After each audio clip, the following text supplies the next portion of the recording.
आज की इस वीडियो में हम जानेंगे general coach and second seating coaches में क्या डिफरेंस होता है।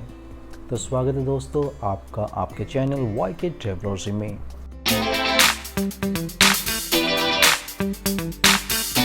आगे बढ़ने से पहले अगर आप चैनल पर नए हैं तो चैनल को सब्सक्राइब करके बेल आइकन के बटन को प्रेस कर दीजिए ताकि आने वाली इंफॉर्मेटिव वीडियोस की नोटिफिकेशन तुरंत आपको आपकी स्क्रीन पर मिल जाए।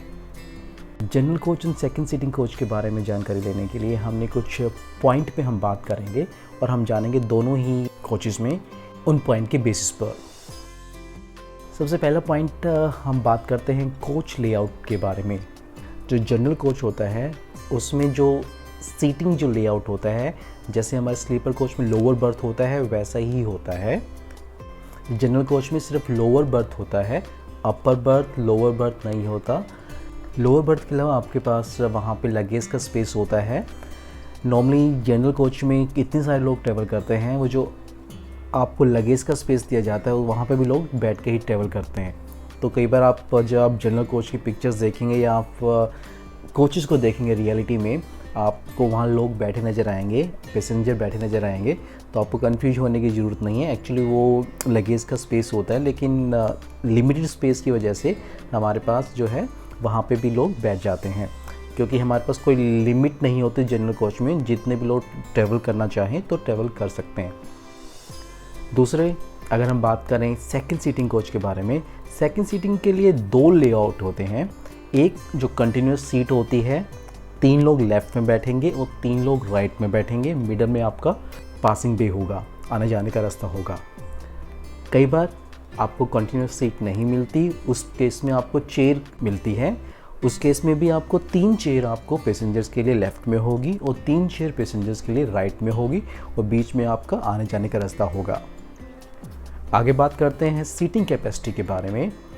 अगर मैं जनरल कोच की बात करूं तो जनरल कोच में जो है सीटिंग कैपेसिटी, जितनी बैठने की व्यवस्था होती है, 90 से 100 तक, 90 से 100 लोग तक ट्रैवल कर सकते हैं। 90 अगर आप नॉर्मल जो ओल्ड ICF कोचेज़ होते हैं उसमें अगर ट्रैवल कर रहे हैं तो 90 तक की कैपेसिटी होती है, और अगर आप न्यू LHB कोचेज़ में ट्रैवल कर रहे हैं तो उनकी कैपेसिटी 100 तक होती है। ये कैपेसिटी है एज़ पर द सीट, जितनी भी सीट अवेलेबल होती है, लेकिन जनरल कोच में जितने लोग ट्रैवल करना चाहें कर सकते हैं, कोई लिमिटेशन नहीं है। और वहीं अगर मैं बात करूँ सेकंड सीटिंग के लिए, उसमें आपको 70 to 80 ये सीटिंग कैपेसिटी होती है। अगर आप ICF कोचेज़ में ट्रैवल करते हैं तो लगभग 70 के अराउंड कैपेसिटी होती है। वहीं अगर आप LHB कोचेज़ में ट्रैवल करते हैं तो उसमें लगभग 80 तक आप जो है ट्रैवल कर सकते हैं पैसेंजर्स इन टोटल। आगे बात करते हैं मील की। जनरल कोच में एंड सेकंड सीटिंग में दोनों ही में IRCTC की तरफ से मील प्रोवाइड नहीं किया जाता, आपको अलग से परचेज़ करना पड़ेगा। या तो आप लोकल जो वेंडर्स होते हैं वहाँ पे परचेज़ कर सकते हैं, या फिर जो भी आप इंटरमीडिएट स्टेशंस होते हैं वहाँ पे आप परचेज़ कर सकते हैं। आगे हम बात करते हैं चार्जिंग पॉइंट की। चार्जिंग पॉइंट आपको दोनों में ही मिल जाएगा। अगर आप जनरल कोच में ट्रैवल करते हैं वहाँ पे भी आपको चार्जिंग पॉइंट मिल जाएगा, लैपटॉप के लिए या फिर मोबाइल के लिए ईजिली मिल जाएगा। अगर सेकंड सीटिंग में करें तो भी आपको चार्जिंग पॉइंट मिल जाएगा, उसका कोई इशू नहीं है। आगे हम बात करते हैं एडवांस रिजर्वेशन। सबसे पहले हम बात करते हैं जनरल कोच के लिए। अगर आप जनरल कोच में ट्रैवल करते हैं तो आपको एडवांस रिजर्वेशन नहीं कर सकते। मतलब जिस दिन आपको ट्रैवल करना है उसी दिन आपको बुकिंग करनी होगी। ऐसा नहीं है आपको 4 दिन बाद आपको ट्रैवल करना है या महीने बाद आपको ट्रैवल करना है तो आप उस दिन की टिकट पहले से परचेज़ कर ले, तो ये पॉसिबल नहीं है। लेकिन अगर हम बात करें सेकंड सीटिंग की, सेकंड सीटिंग कोचेस में एडवांस रिजर्वेशन पॉसिबल है। आप 2 महीने तक की टिकट जो है एडवांस में परचेज़ कर सकते हैं जब चाहे। आपको एक कंफर्म सीट नंबर भी मिलेगा, जबकि आप अगर बात करें जनरल कोच में आपको टिकट मिलेगा लेकिन सीट नंबर आपको नहीं मिलेगा। मतलब आप ट्रैवल कर सकते हैं, जो भी सीट आपको मिले आप ले सकते हैं, लेकिन सेकंड सीटिंग में आपको एक कंफर्म टिकट नंबर में, कंफर्म टिकट के साथ साथ आपको एक कंफर्म सीट नंबर मिलेगा। आगे बात करते हैं बुकिंग प्रोसेस के बारे में। जिस स्टेशन से आपको ट्रैवल करना है आपको जनरल कोच की टिकट उसी स्टेशन से मिलेगी। आप किसी और स्टेशन से परचेज़ नहीं कर सकते। अगर आप नई दिल्ली से आपको ट्रैवल करना है मुंबई के लिए तो आपको नई दिल्ली से ही टिकट परचेज़ करना पड़ेगा जनरल कोच के लिए। आप ऑनलाइन भी परचेज़ कर सकते हैं। एक मोबाइल ऐप है जिसका नाम है UTS, ये इंडियन रेलवेज़ की ही ऐप है, स्पेशली फॉर जनरल कोच की बुकिंग के लिए और प्लेटफॉर्म टिकट बुक करने के लिए।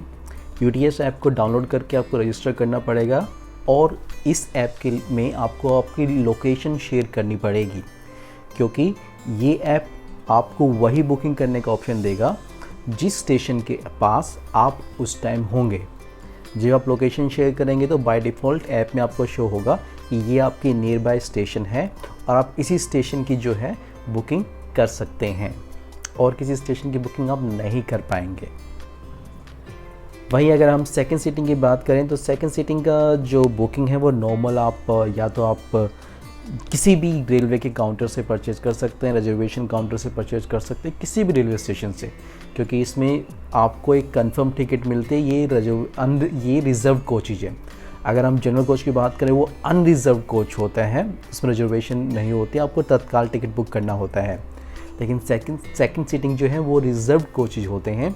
आपको ऑनलाइन एडवांस परचेज आप कर सकते हैं। IRCTC की जो मोबाइल ऐप है वहाँ से भी आप परचेज़ कर सकते हैं। तो ये है आपका major difference general coach and second seating में। आई होप आपको सारी इन्फॉर्मेशन अच्छे से मिल गई होगी। अगर आपको कोई डाउट है डेफिनेटली आप कमेंट करके पूछ सकते हैं। तो मिलते हैं आपसे अगली वीडियो में, तब तक खुश रहिए, खुशियाँ बांटते रहिए। बाय।